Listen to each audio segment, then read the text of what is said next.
Our mind fills in the blanks for us to help us jump to a conclusion.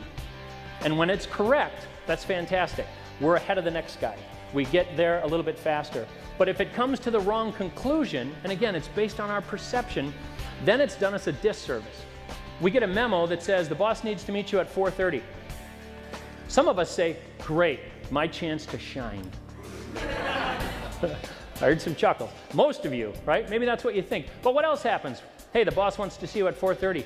Oh, man.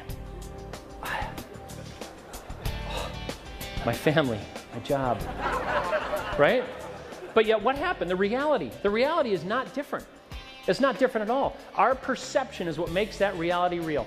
Extroverted energy tends to think out loud. Do you think out loud?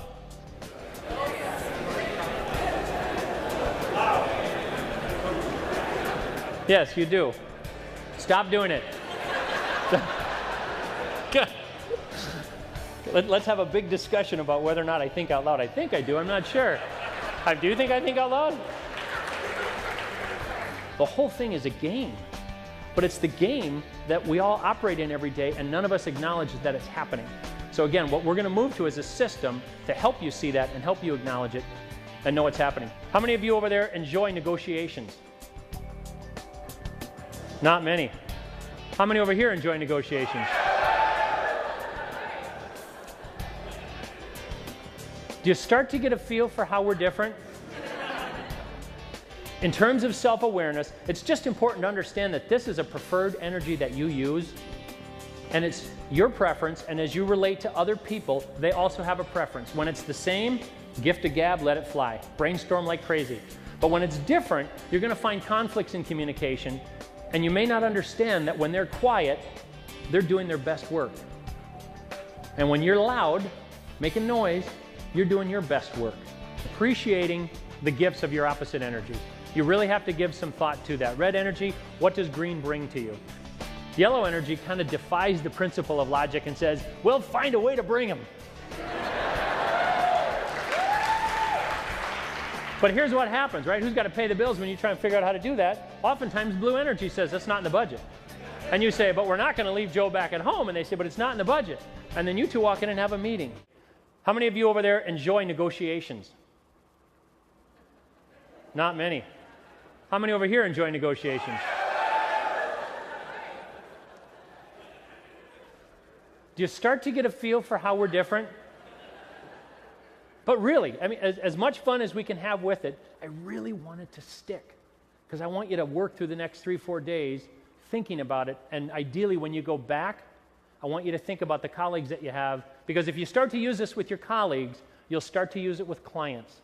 And you'll understand, for some of you, you're going to be horrified at the level at which you provide a disservice to a client, because you're selling from predominant red energy, and you have a client who sits squarely in green. And you don't realize it because you're not self-aware. And it happens across the way all the time. One of the things that you can start to see, though, is where you do create a connection, okay? I talked about extroversion and introversion. So red energy and yellow energy share extroversion. So you share that ability to make noise and take too long to sit down and connect with ideas because you think out loud. So you have a place to connect. But also the other half of this room, if I divide it the other way, across the center, up in front of me here is thinking energy. So blue energy and red energy can also come together around facts, around logic, around tasks. It's great to get a task done. It's great to have structure with how we go after it, okay? So you start to see a connection that you can make, but what's very different about that if you're dealing with green or yellow energy, the back half of that room, it's all about feelings. The front of this room is logic and task, and the back of that room is feelings, emotions, and relationships. So the connection that green energy and yellow energy tend to make is on relationships. And we don't have time to do the myriad exercises that I could take you through, but one of them I love to do is we talk about a team that's got a limited budget and can't send everybody on a trip. And every single time we do this in the work that we do, right, it's all about performance over here. And at times it's also all about performance here. Who gets to go? Whoever made the numbers. Who gets to go? We'll define metrics, not just numbers, that we lay out together that lets him go. What invariably happens in the back is, not invariably, often happens in the back. Green energy says, you know what, if one person can't go, let's all stay. Let's do something different that costs less money so we can all go. It happens almost every time. Yellow energy kind of defies the principle of logic and says, we'll find a way to bring them. But here's what happens, right? Who's got to pay the bills when you try and figure out how to do that? Oftentimes, blue energy says, that's not in the budget. And you say, but we're not going to leave Joe back at home. And they say, but it's not in the budget. And then you two walk in and have a meeting. But you don't do it with the acknowledgement that you have today, which is you're wearing these lays. You really want to go back and make some money? You really want to go back and create relationships? Take these lays back with you, or go back and buy them. You have the card in your hand. You can recreate most of what I'm doing with you right now by sharing that card with someone and having a box of lays in front of you and say, pick one. I'm going to give you another system to use over the course of the conference as well, but it's really important to understand that it can be put to use immediately. All the power of Myers-Briggs, all the power of Jungian psychology is yours to grab and use and leverage.